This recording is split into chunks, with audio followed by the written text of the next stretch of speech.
Sebelum kita mulai, terlebih dahulu kita panjatkan puji dan syukur kehadirat Allah Subhanahu wa taala yang telah memberikan kenikmatan kepada kita sekalian, sehingga pada malam hari ini kita bisa melanjutkan kembali kajian kitab Risalatul Mufidah untuk malam yang kedua, dan semoga Allah senantiasa memberikan ridho kepada kita semua sehingga kita bisa memperoleh ilmu yang bermanfaat fid dini wa dunya wal akhirah.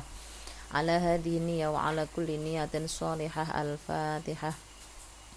A'udzu billahi minasyaitonir rajim. Bismillahirrahmanirrahim. Alhamdulillahi rabbil alamin arrahmanir rahim maliki yaumiddin. Iyyaka na'budu wa iyyaka nasta'in. Ihdinas siratal mustaqim, siratal ladzina an'amta 'alaihim ghairil maghdubi 'alaihim waladdallin. Amin ya rabbal alamin. Teman-teman sudah pegang kitab masing-masing? Belum, Bu. Masih di Mbak Farida.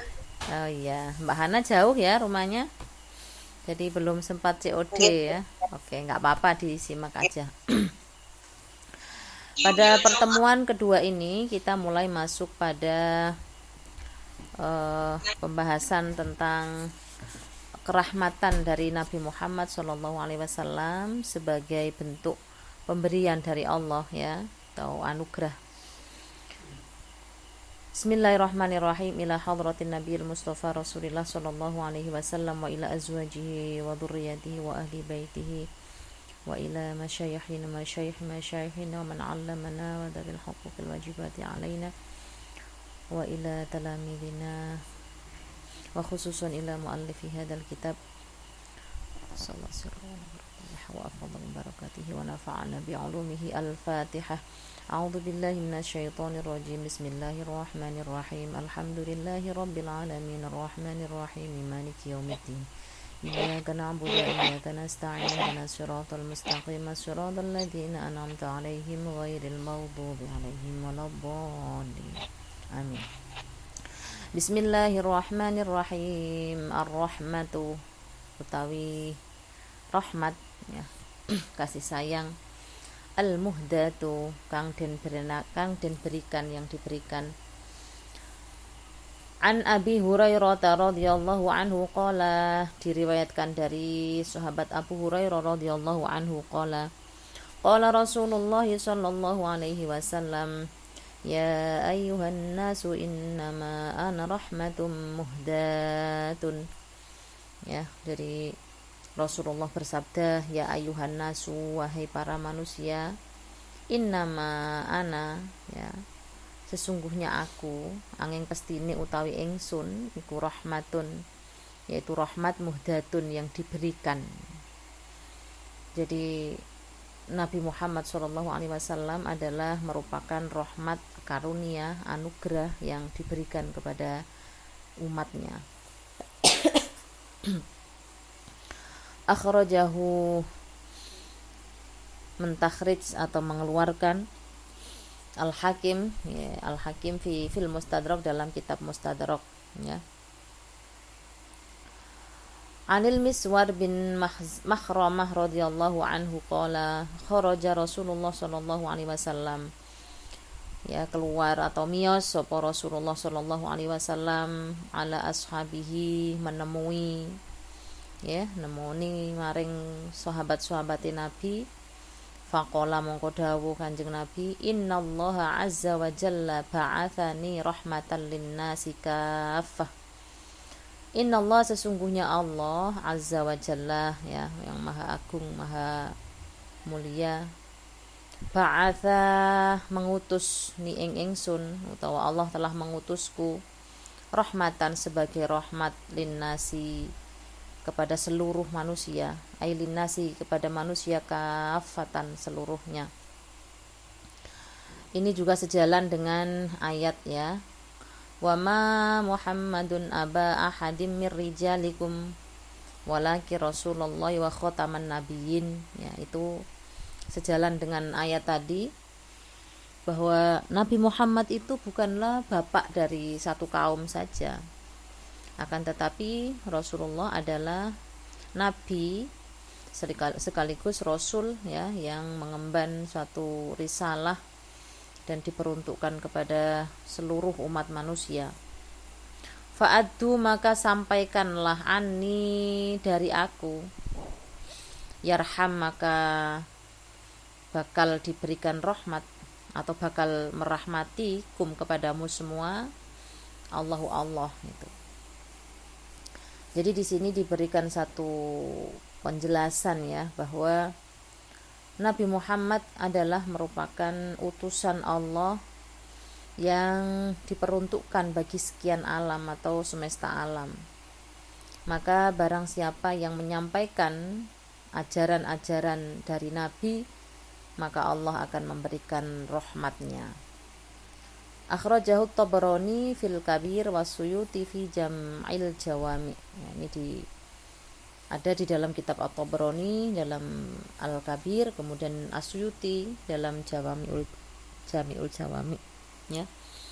Dua hadis ini sebenarnya merupakan prinsip dasar di dalam misi pengutusan Rasulullah SAW. Kalau kita menyadari bahwa di balik utusan atau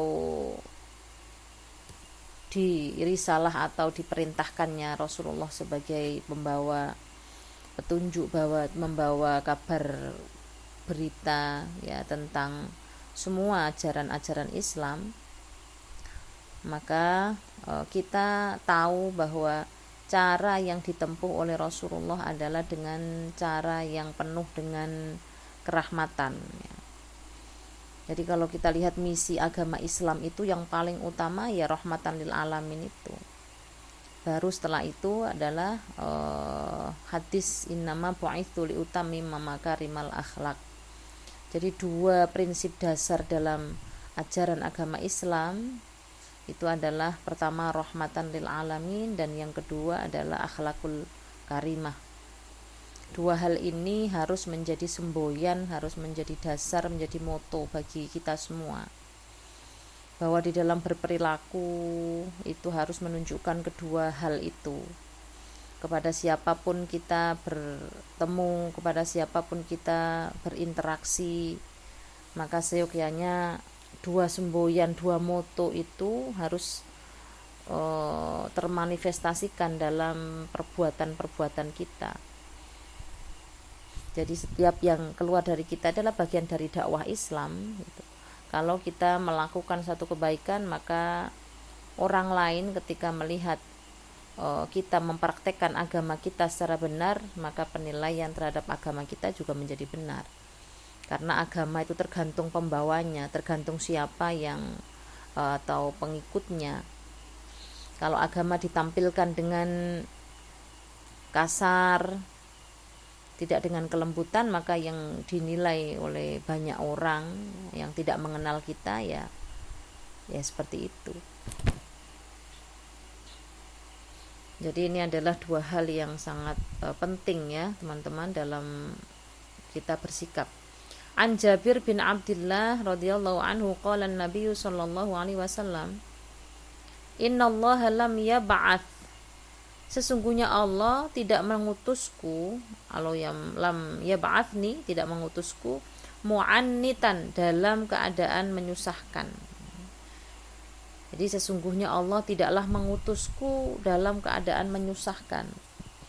Wala muta'annitan, dan tidak pula menekan. Walakin, dan tetapi, ba'atsani, Allah mengutusku, mu'alliman, sebagai pengajar, muyassiron, yang memudahkan.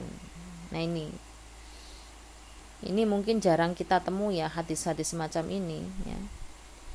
Ini padahal prinsip ya, dasar dalam agama Islam itu adalah bagaimana cara dakwah Rasulullah, bagaimana Allah mengutus Nabi dalam kondisi seperti apa, atau dalam tujuan yang bagaimana itu.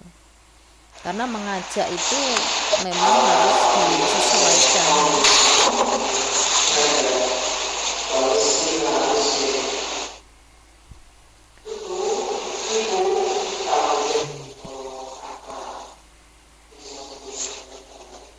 Adib, suaranya.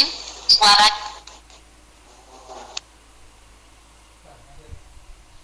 Ya.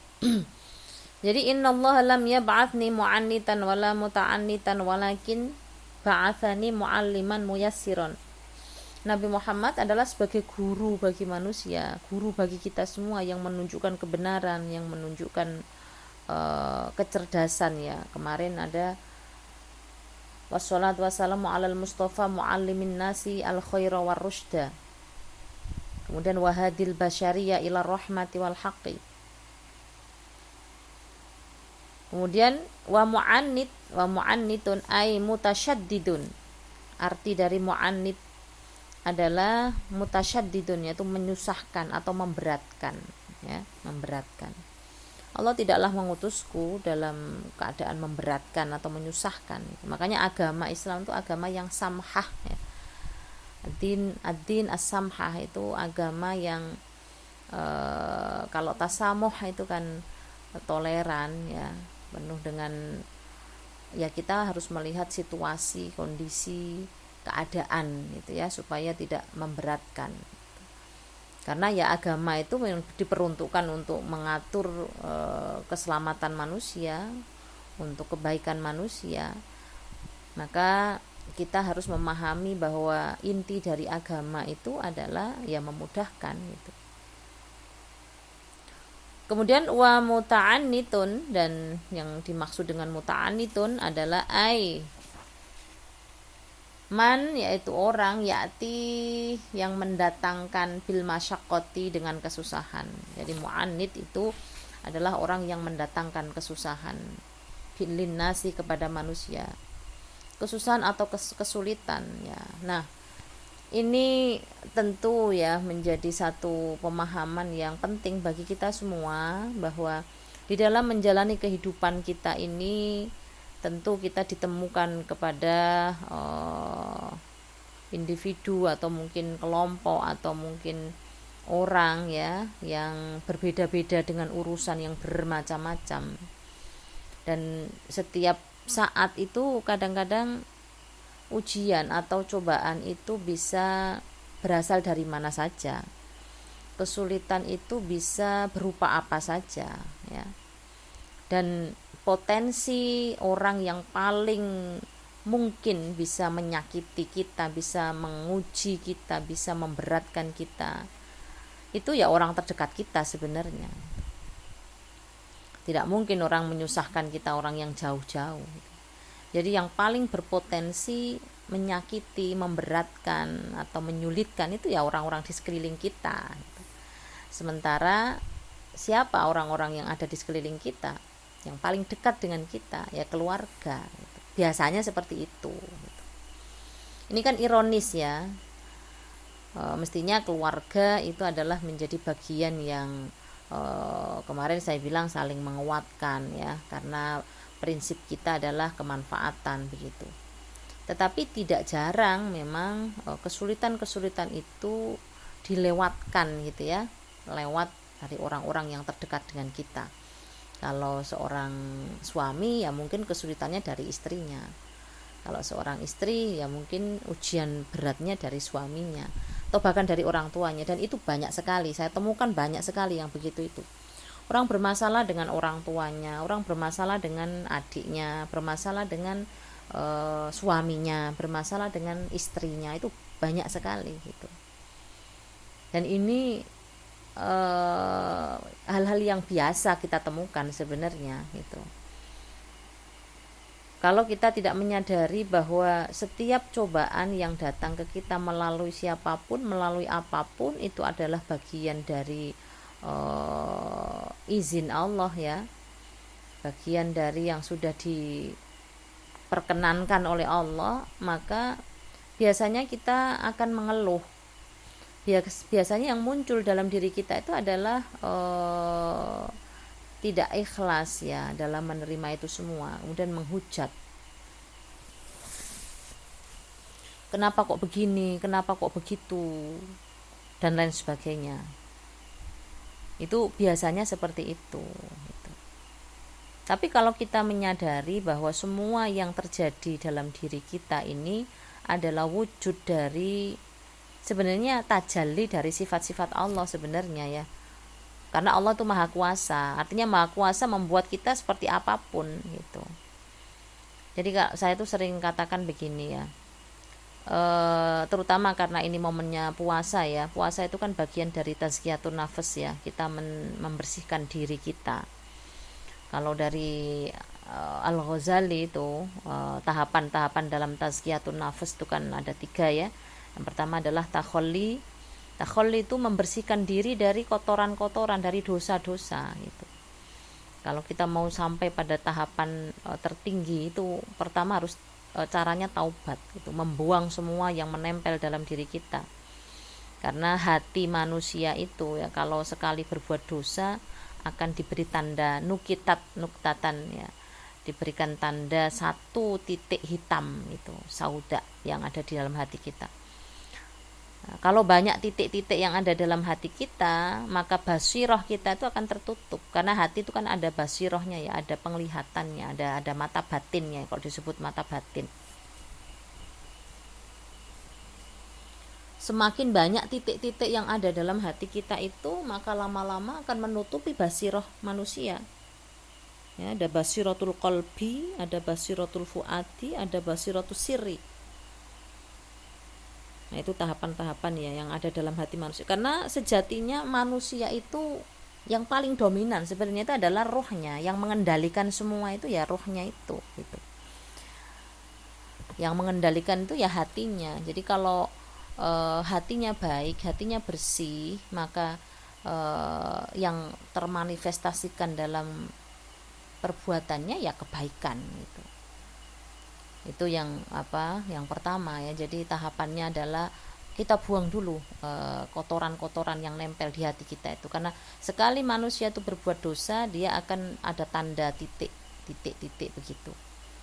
Dan hatinya manusia itu kan ada di genggaman Allah gitu ya. Allah bisa membolak-balikkan kapan saja itu. Makanya ada doanya Nabi itu, ya musarrifal qulub sarrif qulubana ala taatika gitu. Ya musarrifal qulub, wahai yang mengalihkan hati. Kalau yang lain ya muqallibal qulub, yang membolak-balikkan hati. Tapi ada juga yang ya musarrifal qulub, ya sarrif qulubana ala taatika.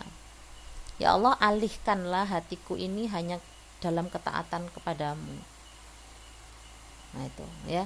Jadi itu tadi yang dominan sebenarnya dalam diri manusia itu adalah kolbunya. Semua tergantung pada kolbunya. Ibarat kata apa yang kita lakukan, ya itu adalah bisikan dari kolbu kita. Gitu. Kalau kolbu kita kotor, kalau kolbu kita itu keruh, gitu, maka yang keluar dalam diri kita ya seperti itu, jauh dari kebenaran. Gitu. Nah, lalu setelah takholli, kalau takholli itu kan mengkosongkan ya, mengkosongkan, membuang. Setelah takholli adalah tahalli, menghiasi, mengisinya dengan kebaikan-kebaikan. Gitu. Ibarat kalau puasa ini adalah bagian mengkosongi tadi ya dari dosa-dosa, lalu mulai mengisi dengan kebaikan-kebaikan. Arti sebenarnya dari tahalli itu kan menghiasi ya, mempercantik, memperindah. Ya, diri kita nih diperindah dengan amalan-amalan yang baik. Gitu. Kalau itu sudah berhasil gitu ya. Ibarat kalau teman-teman punya memori HP itu kalau udah penuh, maka apapun kan sulit untuk masuk ya. Apalagi kalau penuh dengan sampah-sampah gitu ya. Kan harus di-refresh, harus dibuang dulu. Kalau udah dibuang ya, udah takholli, udah kosong, maka mau diisi apa saja kan gampang gitu. Akan termuat dalam diri kita. Atau kita ilustrasikan begini ya. Hati itu ibarat botol gitu ya. Botol. Kalau botolnya itu bersih ya, bening, itu kalau dikasih air ya, air bening yang masuk ke dalam botol itu, maka yang tampak dari luar adalah kebersihan, adalah kejernihan. Gitu. Tapi kalau yang dimasukkan ke dalam botol itu adalah air yang bersih, tapi botolnya itu keruh, botolnya ada tempelan-tempelan noda, maka yang tampak di luar botol itu adalah keruh gitu. Apalagi kalau misalnya botol tadi di dalamnya penuh dengan pasir gitu, penuh dengan pasir. Maka kalaupun ditetesin air itu kan tidak bisa masuk semua karena pasirnya akan dominan ada di situ. Ini ibarat apa? Ya itu tadi tahapan pensucian diri tadi. Gitu ya. Jadi ada takholi, ada tahalli, lalu yang ketiga itu adalah tajalli. Tajalli itu jelmaan dari semua sifat-sifat Allah itu mampu kita lihat dengan dengan mata kita. Tidak hanya dalam mata batin, tapi kita bisa melihat bahwa semua kejadian, semua ciptaan Allah itu adalah wujud dari sifat-sifat Allah itu. Ya, kekuasaannya, kebesarannya, keindahannya gitu ya. Yang sering kita sebutkan jamaliyahnya atau jalaliyahnya itu. Bahkan yang dimaksud dengan cobaan, ujian, ya, kesulitan, ya itu semua kalau kita mampu melihatnya sebagai bentuk kuasanya Allah itu, maka kita akan bisa melihatnya dengan ya menerima gitu. Itu sejatinya itu seperti itu gitu ya. Jadi apa namanya, kalau seseorang itu kemudian suka memberikan kesulitan kepada orang lain gitu ya, ini berarti ya kalau kita diberikan kesulitan pada orang lain, ya tidak perlu kita balas dengan sama-sama menyulitkan, ya biar saja itu urusan dia gitu. Kalau kita hanya fokus pada apa yang Allah perintahkan, kita fokus hanya pada apa yang dicontohkan Rasulullah itu. Kalau Rasulullah aja nggak pernah dendam pada orang lain, maka ya sudah itu urusan dia lah. Itu kita nggak usah sibuk memikirkan bagaimana cara membalas dendam atau bagaimana cara kita menyulitkan orang lain. Itu meskipun ini tidak mudah ya teman-teman ya, ini tidak mudah. Tetapi kita harus melatih diri kita gitu. Karena sejatinya itu yang kita perlukan. Kalau teman-teman ingin kehidupannya itu terarah, terukur dengan baik, dimulai dari hal-hal seperti itu. Dimulai dari apa yang dominan dalam otak kita, dalam pikiran kita, dalam hati kita. Kalau yang ada dalam pikiran kita ini hanya material atau hanya materi gitu, yang sifatnya zahir, yang sifatnya hanya badania, jasmania, maka kebutuhan roh itu akan kurang gitu ya, akan terserap. Kita fokusnya akan dialihkan hanya pada pemenuhan kebutuhan secara fisik, secara zahir gitu. Itu tadi banyak keinginan gitu ya, macam-macam. Sebenarnya adalah ujian gitu, untuk mengalihkan supaya kita ini tidak fokus kepada takarrub kepada Allah begitu ya. Nah, mungkin itu nanti perlahan-lahan kita akan sampai ke sana, bahwa memang kita harus melatih diri, membersihkan diri baik secara lahir dan batin, supaya arah tujuan hidup kita itu terukur gitu, terarah gitu. Nah, sejatinya manusia itu ya diutus atau diciptakan ini hanya ibadah saja. Wa ma umiru illa liya'budullaha mukhlishina lahuddin. Tidak ada keinginan apa-apa sebenarnya ya. Ya sudah, kita banyak menundukkan diri, banyak mengembalikan semua pada yang sudah Allah tentukan saja, sehingga tidak perlu kita melakukan upaya-upaya untuk katakanlah mencapai keinginan kita dengan cara-cara yang tidak dibenarkan oleh agama. Biasanya kan begitu. Makanya banyak hadis-hadis Nabi tentang cinta dunia itu akan memicu orang melakukan kesalahan ya. Hubbud dunya ra'su kulli khoti'atin. Itu. Jadi pangkal dari semua kesalahan-kesalahan yang dibuat oleh manusia itu sesungguhnya adalah karena hatinya dipenuhi oleh unsur duniawi, oleh unsur materialistis itu, hedonis dan seterusnya. Itu. Ya. Ya, kemudian faman, maka barang siapa idda'a, yang mengaku ittiba al mustafa ya, barang siapa yang mengaku menjadi pengikut Rasul, alaihi, maka wajib ya, alaihi itu wajib, ayat tasifa, ya, agar dia bersifat itu, memiliki sifat birrahmati, dengan kasih sayang, ya. Jadi barang siapa yang mengaku mengikuti Rasulullah dan ingin diakui sebagai umatnya Rasulullah, maka harus mensifati dirinya dengan sifat yang penuh kasih sayang, gitu. Itu saja menurut saya, insya Allah ya akan dibuka semua dengan jalan yang benar, akan diarahkan oleh Allah pada jalan yang benar kalau kita mulainya dari situ, gitu ya. Kita ini umatnya Nabi, kita ini mengaku pengikut Nabi dan ingin diakui sebagai umatnya Nabi, maka seyogyanya, ya, kita harus mendasarkan semua kepada perilaku dan teladan dari Nabi Muhammad SAW. Kira-kira bisa nggak ini teman-teman? Bisa nggak teman-teman? Bismillah, Bu, berusaha. Ya, Ini udah kayak ngaji tasawuf ya ini ya. Bu. Ya enggak apa-apa karena memang perlu ya kita, selama ini tuh yang kita pikirkan tuh hanya syariat gitu. Meskipun memang kita kalau syariatnya nggak kuat itu orang akan banyak takhayul ya, banyak menghayalnya gitu. Tapi paling tidak mengimbangi gitu ya, bahwa memang ada keterkaitannya gitu. Kalau lahir dan batin kita ini satu frekuensi gitu ya, maka insya Allah apa yang keluar dalam diri kita itu menggambarkan apa yang dalam hati. Jadi tidak bahasanya tidak selenco gitu ya. Kalau sama-sama frekuensinya itu tidak akan selenco, bahwa orang itu melihat kita itu penuh ketulusan gitu, tidak dibuat-buat. Tapi kalau orang itu tidak sefrekuensi antara lahir dan batinnya gitu ya, maka apa yang tampak itu tidak sama dengan apa yang ada di batinnya. Dan itu banyak sekali yang seperti itu gitu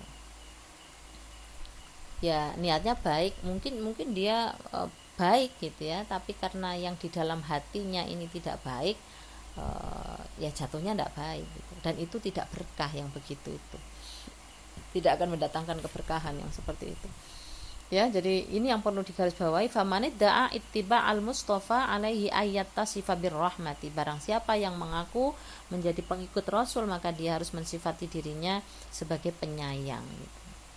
Menyayangi diri sendiri, menyayangi anak-anak kita, menyayangi keluarga kita, menyayangi orang tua kita, menyayangi adik, kakak, paman, kakek, bibi dan semuanya ya. Harus kita awali dari situ yang kemarin saya sampaikan itu kan, itu dari komunitas yang paling dekat dengan kita itu yang lebih dulu harus merasakan kerahmatan dari diri kita tadi itu, kasih sayang fi muamalatihi, dalam bersosial ya.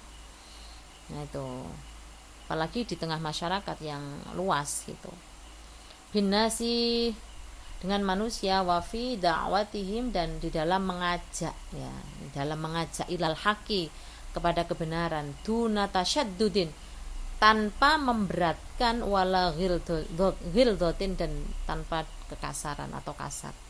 Nah apalagi kalau kita punya keinginan mengajak orang pada kebaikan, yang kemarin ditanyakan Mas Bambang itu ya, bagaimana kita mau amar ma'ruf gitu ya. Ya kuncinya di sini gitu. Kuncinya di sini, dalam bersosial, dalam bermuamalah, dalam hidup berinteraksi dengan sesama manusia gitu ya.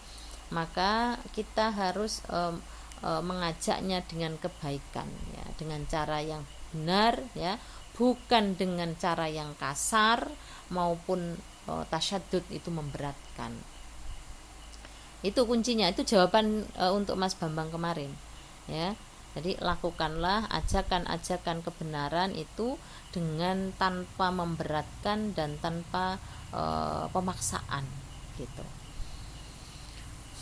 ya. Terus kemudian wa ala hadza, dan atas hal ini gitu ya, yang atase perkara yang di atas tadi, fa inna asar risalati, maka sesungguhnya dasar dari risalah al-Muhammadiyah ya, risalah Nabi Muhammad, hiya, yaitu ar-rahmatu, adalah kerahmatan gitu.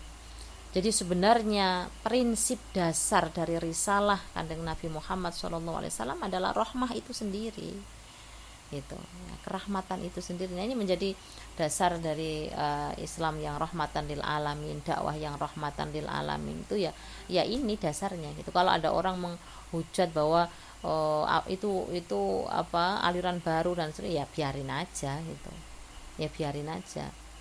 Hadis-hadis semacam ini kan mungkin tidak sampai ke mereka gitu, biarin aja mereka punya cara yang seperti itu. Yang penting kita harus membuat narasi yang lain yang berbeda supaya masyarakat awam itu bisa menilai gitu.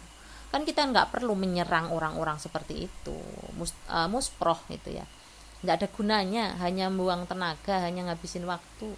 Yang paling penting adalah kita buat narasi-narasi tandingan gitu, dan kita share di umum gitu, supaya masyarakat awam sebagai katakanlah penggunanya itu bisa melihat, bisa memilah itu yang mana yang masuk akal, mana yang tidak gitu. Bagi yang ngikutin ke sana ya nggak apa-apa, memang seperti itu, dunia itu begitu, dunia itu nggak mungkin satu, mesti ada orang baik, mesti ada orang yang tidak baik, itu pasti.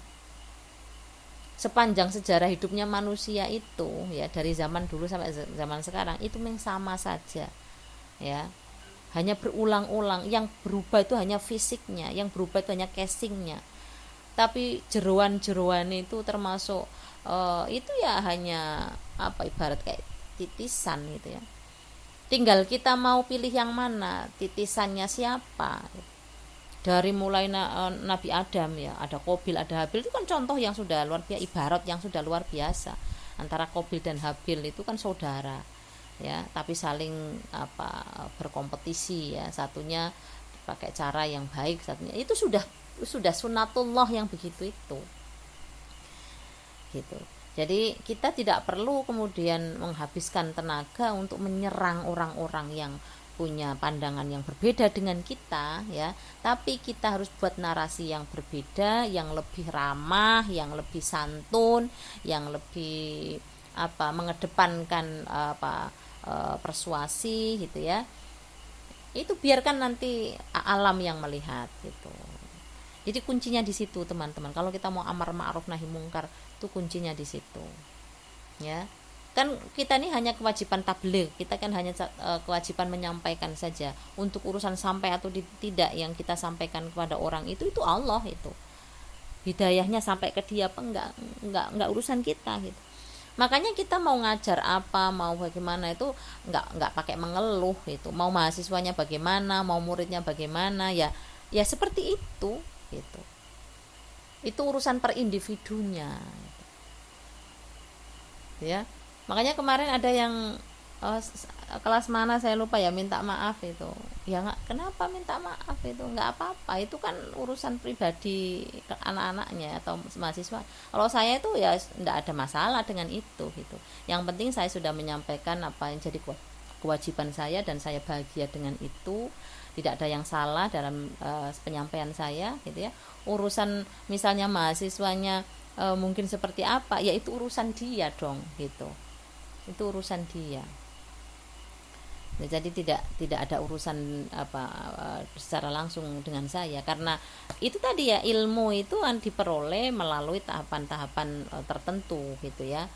Misalnya alala tanalul ilma illa bisittatin saumbika an majmu'iha bibayan, itu kunci mendapatkan ilmu yang barokah kan di situ itu ya. Jadi pentingnya kita belajar itu dengan etika, dengan sesuai dengan hak dan kewajiban dan seterusnya. Itu kan nanti kembalinya kepada masing-masing itu, bahwa tidak akan ada sesuatu itu yang nyasar, itu tidak mungkin gitu ya. Misalnya kita melakukan kebaikan, maka kebaikan juga yang akan datang ke kita gitu. Tapi kalau kita melakukan kesalahan, maka kesalahan juga akan datang ke kita. Semua kembali ke diri kita, apapun itu. Makanya sering ada orang bertanya kepada saya, Bu, kenapa ya kok saya tuh setiap melakukan sesuatu itu pasti begini, pasti begitu, pasti begini. Jangan-jangan ada orang yang jahil sama saya, bikin itu. Saya tidak setuju yang begitu. Cobalah lihat bagaimana cara sholat kamu dulu gitu. Jangan buru-buru nyalain orang gitu, karena semua kembali ke kita. Semua apa yang kita lakukan itu ya kita juga yang dapat ininya, konsekuensinya gitu. Makanya jangan meri sama orang, makanya jangan hasut sama orang, karena bagian kita itu udah ditentukan, tergantung pada apa usaha kita, udah itu gitu ya. Jadi yang saya maksud di sini adalah dalam berdakwah itu kita tidak bisa memaksakan orang lain untuk harus sama dengan kita, nggak boleh begitu. Kalau ada kelompok yang lebih kuat misalnya dengan cara yang seperti itu, ya udah biarkan saja nanti akan ada masanya, akan ada saatnya kehabisan tenaga. Tapi kita juga nggak boleh diam, gitu. Untuk mengimbangi yang seperti itu kita juga harus buat narasi supaya bisa diterima masyarakat secara umum, dan dia bisa melihat bahwa ini loh yang sesuai akal sehat itu ini, kan begitu. Itu biarkan nanti alam yang membawanya gitu. Jadi kalau kita seperti itu ya, maka insya Allah seimbang, alam ini seimbang gitu. Selama ini kan yang katakanlah misalnya pada kelompok yang mayoritas itu diam gitu. Orang yang cara berpikirnya benar itu tidak mau melakukan konfrontasi, dalam arti kata membuat narasi tandingan seperti itu gitu. Kan konfrontasi tidak harus berarti bahwa itu berhadap-hadapan dengan kelompok tertentu gitu, karena itu pasti akan menghabiskan energi gitu. Tapi bahwa kita gunakan media-media yang tersedia itu untuk menyebarkan dakwah secara yang rahmatan lil alamin gitu ya, yang penuh kesantunan, penuh dengan kelembutan. Nah, itu seperti itu ya, karena ini memang dalam rangka dakwah ya teman-teman. Sekali lagi teman-teman ini kan akan menjadi pionir, akan menjadi agent of change ya, akan menjadi pribadi-pribadi yang nanti akan berdakwah di masa depan gitu. Kalau sejak sekarang teman-teman dibekali dengan cara yang benar dalam berdakwah, maka insya Allah ya orang-orang tua seperti kita ini itu udah lega, aman gitu, tidak perlu lagi mengkhawatirkan masa depan anak-anak atau bangsa gitu, karena kalian ini kan akan menjadi pemimpin di masa depan gitu ya kan. Syubbanul yaum rijalul ghad itu. Nah, itu saya pesankan di situ kepada teman-teman. Kalau cara dakwah yang seperti ini yang sudah mulai ditanamkan dalam diri teman-teman, maka tidak ada lagi kekhawatiran bahwa insya Allah Indonesia ini akan tetap aman, insya Allah Islam ini akan tetap ya'lu wala yu'la alai gitu. Tidak perlu kita memusuhi orang yang punya pandangan berseberangan dengan kita, tapi cobalah kita buat satu tadi ya narasi yang biar orang lain tuh menilainya sesuai dengan akal sehat gitu ya, gitu. Balir rahmatu, bahkan rahmat itu ya, yaitu ainur risalah. Nah ini teman-teman, bahkan yang namanya rahmat itu ya ainur risalah, ya diri dari risalah itu sendiri. Jadi yes, pokoknya intinya rahmat itu gitu. Rahmat itu merahmati, menyayangi, mengasihi.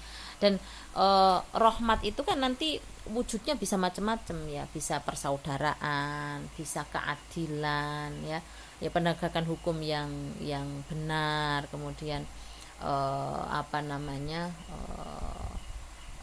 persaudaraan, egaliter dan lain sebagainya, itu nilai-nilai itu. Jadi rahmatan lil alamin ini akan kemudian mewujud atau termanifestasikan ke dalam nilai-nilai yang berkembang di tengah masyarakat ya. Kalau soal ya dengan masyarakat itu bagaimana caranya ya, saling menghargai, saling menghormati, saling menguatkan gitu ya. Peradaban ini harus dibuat dengan baik gitu ya. Tidak lagi ya, karena masanya sudah masa ilmu pengetahuan, bukan lagi abad jahiliyah. Maka praktek-praktek jahiliyah itu kan harusnya sudah selesai, harusnya sekarang sudah diganti dengan peradaban gitu. Nah ini tugas kita semua teman-teman gitu ya, supaya peradaban yang benar ini tetap terjaga sampai akhir. Nanti ini mulai dikembangkan ya, mulai dilakukan mulai sekarang. Tidak usah nunggu besok-besok gitu ya, tidak usah nunggu besok-besok. Jadi penanaman tentang bagaimana cara-cara dakwah yang santun, yang baik ini mulai harus dipegang kuat gitu, supaya teman-teman itu tidak gampang goyah ya, tidak gampang goyah. Kalau diterpa apa itu biasa aja lah, itu biasa aja. Ketemu dengan orang yang modelnya bagaimana biasa, jangan gumunan, jangan kagetan gitu. Kalau apalagi kalau di organisasi, apalagi kalau di komunitas-komunitas yang latar belakangnya bermacam-macam gitu, kalau baperan itu ya nggak siap berarti itu. Tapi kalau orang sudah itu tadi yang saya bilang kemarin, bahwa kita ini yang keluar adalah khidmat gitu ya, khidmat pelayanan gitu ya, kemanfaatan, maka ketemu dengan apapun, ketemu dengan siapapun tuh tidak membuat kita keder, nggak membuat kita kemudian ya tadi baper gitu. Apa salahku, kenapa kok dia begini, itu nggak akan ada dalam pikiran kita, karena kita ini udah lillahi ta'ala, karena khidmat saja.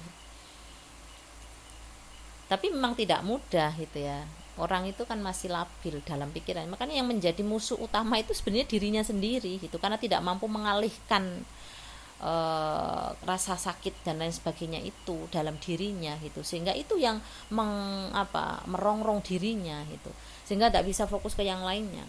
Itu yang harus dipahami teman-teman gitu. Jadi musuh utama itu ya diri kita sendiri, karena tidak mampu mengalihkan tadi itu hasrat-hasrat atau pikiran-pikiran yang negatif itu gitu. Jadi biarkan saja. Kalau kita sudah ngerti bahwa manusia itu ada yang begitu, ada yang begini, kan nggak sama semua. Apa semua suruh sama-sama kita? Kan nggak mungkin. Itu cara satu-satunya ya itu tadi, fungsinya saling mengenal itu, ta'aruf tadi di situ, gitu ya. Allati ba'athallahu ta'ala biha Muhammadan, ya, karena sesungguhnya risalah itu sendirilah ya, yang didasarkan pada rahmat tadi, itu yang diperintahkan oleh Allah tadi, atau diutus oleh Allah, biha Muhammadan linnasi kafah gitu. Tidak membeda-bedakan gitu. Bahkan Nabi dicaci maki, bahkan Nabi ya katakanlah dimusuhi, itu ya diterima, tidak apa-apa, biasa aja kayak gitu itu. Terus mungkin ada orang yang apa iya kita bisa seperti itu, ya kenapa tidak gitu. Kalau kita mengaku tadi kan, kalau kita mengaku pengikut Nabi, kenapa tidak gitu, bisa. Artinya ya itu tadi caranya, ya kita mengendalikan diri dulu, nggak usah banyak keinginan. Karena orang yang banyak musuhnya itu, kalau kita ini menginginkan apa yang diinginkan orang gitu, orang berkompetisi, misalnya semua dopingin dadi kui gitu, kan jadi musuh kan. Semua pingin jadi ketua kelas misalnya, terus saling menjelekkan, karena aslinya ya karena keinginan itu tadi. Tapi kalau kita nggak menginginkan apa yang diinginkan orang, selamat kita gitu kan. Jadi kalau sudah ada orang berkompetisi dalam arti kata yang seperti itu, ya sudah kita melipir aja gitu, itu aman yang begitu itu. Jadi ini di dalam Nasoihul Ibad kan ada banyak sekali yang seperti itu ya. Jadi kalau kita menginginkan apa yang diinginkan manusia, itu pintu dari banyaknya musuh akan mendatangi kita, akan banyak musuh gitu. Tapi kalau kita merasa cukup dengan apa yang menjadi bagian kita, ya tidak pernah menginginkan apa yang dimiliki orang lain gitu, itu hidup itu enak sekali gitu. Hidup itu enak sekali, nggak ada beban berat sama sekali kalau kita mampu mengendalikan ini tadi ya, apa yang dalam diri kita. Makanya sorrif qulubana ala ta'atika. Udah jam 10, cepet banget ya teman-teman ya. Jam 10 kurang 5 gitu. Oh masih kurang 5 ya, ini dikit lagi ya sampai ke alinea itu ya. Kemudian fala yattasifu, maka tidak bersifat ya Allah, Nabi Muhammad tidak bersifat ya tula hayatihi, sepanjang hidupnya, bil jafai, dengan kasar. Maka Nabi itu jauh dari sifat kekasaran itu. Hati-hati itu, Nabi Muhammad itu jauh dari sifat kasar gitu, sepanjang hidupnya ya. Bahkan Nabi Muhammad SAW itu nggak pernah ingin menghina makanan, tuh nggak pernah nggak pernah mengeluh tentang rasanya makanan tuh, nggak pernah. Itu saking lembutnya Kanjeng Nabi. Apalagi membentak perempuan, apalagi marahin perempuan, nggak pernah. Dengan makanan saja Nabi tuh nggak pernah, istilahnya tuh damit to'am tuh nggak pernah. Ya, itu lembutnya Kanjeng Nabi itu sampai kepada makan. Kalau kita ini kan ya kadang-kadang apa sedikit ngeluh, apa sedikit ngeluh, apa sedikit ngeluh, ngeluh isinya, kurang isinya, nggak akan pernah puas manusia itu. Nah itu berarti sudah ada masalah dalam dirinya itu, dalam hatinya itu udah dipenuhi oleh tadi itu nuktah tadi itu, sehingga basiratul qalbinya tertutup gitu, tidak mampu melihat tajalli tadi itu gitu ya. Jadi kalau orang yang basiratus sirrinya terbuka itu ya itu tadi, melihat segala sesuatu ini jamalnya Allah, jalalnya Allah tadi itu, masya Allah, ya sudah, subhanallah, kayak begitu gitu. Ya, jadi teman-teman ini semua ibaratnya daging semua karena hadis Nabi ya. Ya harus dicatat betul ini, jadikan moto hidupnya bahwa Nabi itu sepanjang hayatnya tidak pernah berlaku kasar ya, bahkan dengan makanan pun Nabi Muhammad itu nggak pernah mencela. Ya enak gak enak mesti pangan gitu aja, gak arep yuk gak usah dipangan, udah gitu aja gitu. Kita harus bisa menjaga lisan gitu. Kalau kita nggak suka terhadap sesuatu, diam. Kalau orang mau marah ya jangan diungkapkan, diam.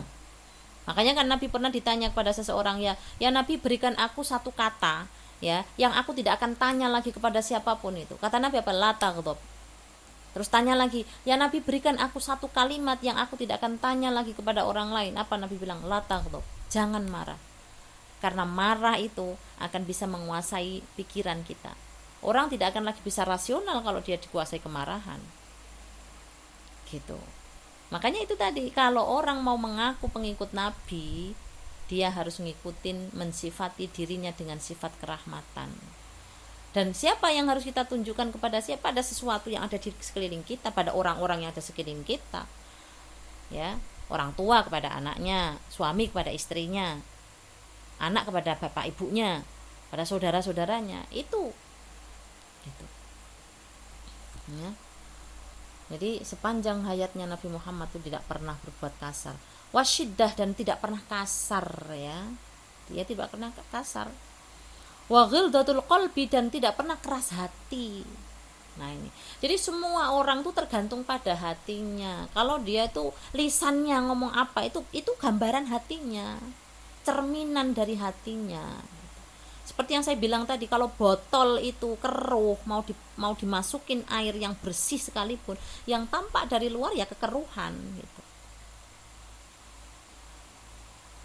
Nah itu harus introspeksi diri kita semua ini. Kita semua ini latihan untuk ini bukan ke tasawuf ya, ini bukan ke tasawuf, tapi bagaimana syariat kita ini harus kita dandani. Itu kan syariat ya. Perilaku kita ini kan syariat semua gitu. Belum kesana-sana gitu ya. Jadi sikap kita itu menggambarkan apa yang ada dalam hati kita itu. Cara bicara kita, muatan dari omongan kita. Makanya Nabi sering berpesan gitu, jangan mengatakan sesuatu kalau sesuatu itu nggak ada gunanya gitu. Diam. Orang mau selamat diam. Gitu. Lebih banyak diam itu selamat gitu. Bal yatamayyazu, bahkan memiliki keistimewaan gitu. Bahkan Nabi itu memiliki keistimewaan birrifqi, dengan ya kasih sayang, wal lutfi, dan kelembutan, ya wal lain, dan ya lemah lembut gitu. Bahkan Nabi itu punya keistimewaan gitu. Dikasarin tapi tetap lembut. Itu pengikut Nabi ya. Kalau misalnya orang yang tidak mampu berbuat seperti itu, berarti jangan ngaku pengikut Nabi gitu aja ya. Makanya hati, kalau orang sering berbuat kasar misalnya, itu tanda bahwa hatinya itu juga mengeras, bahwa hatinya pasti dipenuhi oleh nuktah-nuktah karena banyaknya dosa. Caranya gimana? Tadi ditakholi dulu, dibuang dulu itu yang gitu-gitu itu, supaya pancaran dalam dirinya itu kebaikan. Kebaikan apa namanya, itu nggak perlu dipoles-poles, nggak perlu dandan yang seperti apa cantiknya. Kalau nggak mandi ya sama aja kan. Kalau memang ini ya mau dandan kayak apapun itu ya nggak akan bisa menutupi aslinya, wajah aslinya, malah belepotan gitu ya. Walaini, dan lemah lembut ma'an nasi, beserta manusia gitu. Kepada manusia itu kita ya hanya lemah lembut saja, udah banyak diem aja, nggak usah banyak bicara ya. Kalau saatnya memang bicara ya bicara, tapi yang bermanfaat gitu. Wa min babir rahmati, dan dari pembahasan tentang bab rahmat ini takti datang ya qaidatun taisir, yaitu kaidah tentang kemudahan gitu. Maka dengan apa tadi yang sudah kita sebutkan tadi, pada pembahasan tentang bab rahmat ini muncul satu kaidah. Apa kaidahnya? Adalah qaidatut taisir, kaidah kemudahan. Litakuna, supaya ada ya, min ahammi muqawwimati syariati ya, dari pondasi terpenting ya, itu min ahammi, aham itu kan penting, paling penting, muqawwimat itu ya pondasi terpenting asyariati, dari syariat gitu. Jadi berarti syariat itu ya, pondasi dari syariat itu adalah ya tadi memberikan kemudahan gitu. Seperti yang saya sampaikan kemarin bahwa dalam syariat itu adalah tujuannya untuk mewujudkan kemaslahatan. Mewujudkan kemaslahatan ya, bagian dari kemaslahatan itu kan memberikan kemudahan, tidak mempersulit orang, menjadi apapun kita gitu ya. Kan orang bermanfaat itu kan tidak hanya secara apa namanya, bisa bermanfaat pangkatnya, biljah misalnya, itu dengan pangkatnya orang menjadi pejabat apa, tapi dengan jabatan yang dia miliki dia mampu membantu orang lain. Misalnya anggota DPR dia bantu orang lain, menjadi polisi dia bantu orang lain, tapi tidak menggunakan jabatan itu untuk apa namanya, mengeksploitasi, untuk menekan, untuk tidak begitu gitu. Jadi prinsip daripada syariat itu sesungguhnya adalah memudahkan dan ingin mewujudkan kemaslahatan gitu. Allati ja'a bihal Mustafa, yang telah dibawa oleh Nabi Muhammad yaitu al-Mustafa. Wa fi sahihil Bukhari, dan di dalam kitab Bukhari, an Anas annan Nabi sallallahu alaihi wasallam qala yassiru wa la tu'assiru. Ini apal semua saya kira teman-teman. Ya, teman-teman itu harus mulai melatih untuk ya hadis-hadis kecil seperti ini dihafalkan, meskipun tidak dihafalkan secara langsung, tapi latihan ya, dilatih itu. Yassiru wa la tu'assiru gitu. Kalau yang kita hafalkan itu, maka insya Allah itu ya akan selalu kita kenang, akan selalu kita ingat. Yasiru, permudahlah, wala tu'asiru, janganlah menyulitkan atau membuat kesulitan gitu. Wabashiru, dan berikanlah kegembiraan. Orang kan lebih senang memberikan kegembiraan, udah sebarkan kegembiraan aja, menyenangkan orang, menyenangkan banyak orang. Yang paling penting ya siapa yang ada di dekat kita terlebih dahulu, karena yaitu tadi kan kita lingkup yang paling dekat dengan kita dulu gitu, siapapun itu baru nanti keluar ya. Basyiru, berikan kegembiraan, wala tunafiru, dan jangan berikan ketakutan. Artinya tunafiru kan nanti orang buat lari gitu, jangan sampai orang tuh lari dari kamu karena ketakutan. Jangan tebarkan ketakutan kepada orang lain. Jangan tanamkan dalam diri orang lain tuh takut kepadamu, tapi buatlah mereka tuh datang kepadamu, lari kepadamu karena nyaman berada di sisimu. Itu. Wa fi riwayatin ukhra, dalam riwayat yang lain, qala Nabi sallallahu alaihi wasallam yasiru wala tu'asiru wasakinu, ada tambahan di sini. Wasakinu, dan berikan kedamaian, sakinah, berikan ketentraman. Ya. Jadi bukan hanya tujuan pernikahan itu ya, yang sakinah, mawaddah, warahmah, tetapi siapapun harus tentram di sisi kita, siapapun harus tenang, nyaman di sisi kita. Nah itu kuncinya di situ. Wala tunafiru, dan jangan membuat orang lari dari kamu karena ketakutan. Itu saya kira teman-teman yang bisa saya sampaikan malam ini ya. Sudah jam 22 lebih 6 menit. Mungkin ada yang mau bertanya, satu atau dua orang.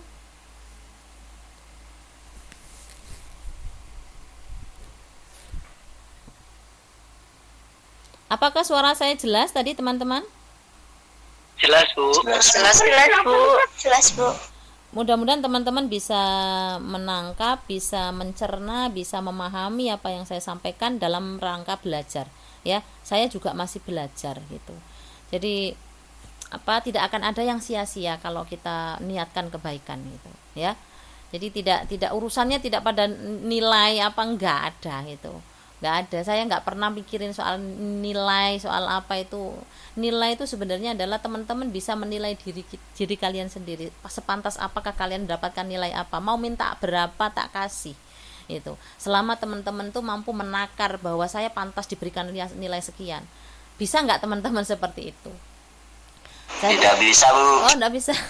Saya tuh bisanya wis ngajar aja gitu. Nanti yang nilai biar kalian menilai pantas nggak dapat sekian.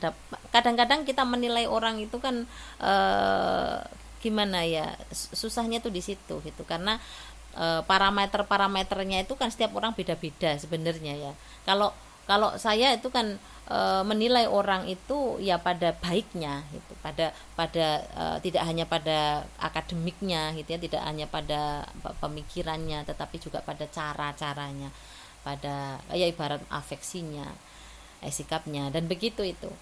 Ya pokoknya kita latihan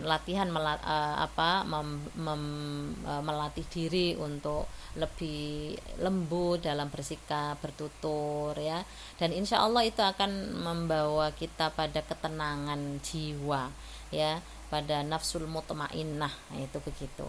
Kalau sudah sampai ke tahapan itu, maka kita nggak akan pernah kaget disakitin orang, kita nggak akan pernah kaget ketemu dengan orang yang bagaimana itu ya. Apalagi teman-teman ini adalah pemimpin masa depan gitu.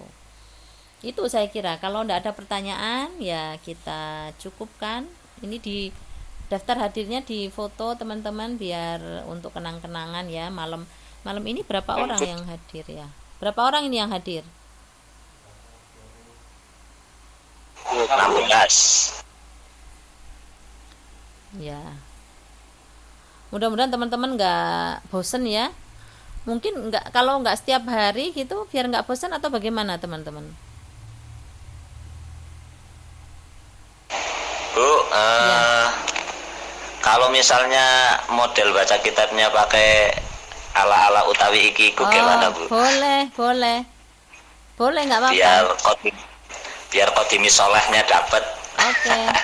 Oke, nggak apa-apa kalau mau seperti itu, tapi nanti pelan-pelan aja ya, biar kan teman-teman sambil nyatet ya. Nggak usah saya ulangi dari awal kan? Nggak usah saya ulangi dari awal kan? Betul, usah lanjut ke awal. Ya, siap ya. Ya, namanya pelayan tuh yang harus ngikutin ini. Saya itu ya hanya khotim aja ya. Pokoknya melayani teman-teman, dan insya Allah ya nanti kita besok lah atau kapan pakai bahasa Jawa ya, nggak apa-apa ya teman-teman ya. Oke, kalau masalah keterangan sih monggo kerso, Bu. Ujar kula kajenge kodimi solehnya itu nggak tertinggal. Ya, oke lah, oke. Nggak apa-apa. Setuju ya semuanya ya? Yang lainnya gimana? Bisa maknani? Oh ya, oke. Ya ini suhunya yang bilang begitu, yang lainnya memang manut-manut aja. Suhunya kan Mas Bambang ini ya. Buatan, Bu. Enggak, ini Mas Nasai, suhunya ini mana nih Mas Nasai? Enggak ada suaranya. Halo Mas Nasai. Ya, semangat, masih semangat kan ya? Baru 2 hari. Semangat sekali. Oke. Ya, terima kasih teman-teman semua. Saya akhiri ya sampai di sini. Mudah-mudahan bermanfaat. Kita baca hamdalah bersama-sama. Alhamdulillahirabbil alamin. Kita baca doa kafaratul majlis. Subhanakallahumma wa bihamdika asyhadu an la ilaha illa anta astaghfiruka wa atubu ilaik. Assalamualaikum warahmatullahi wabarakatuh. Waalaikumsalam warahmatullahi wabarakatuh.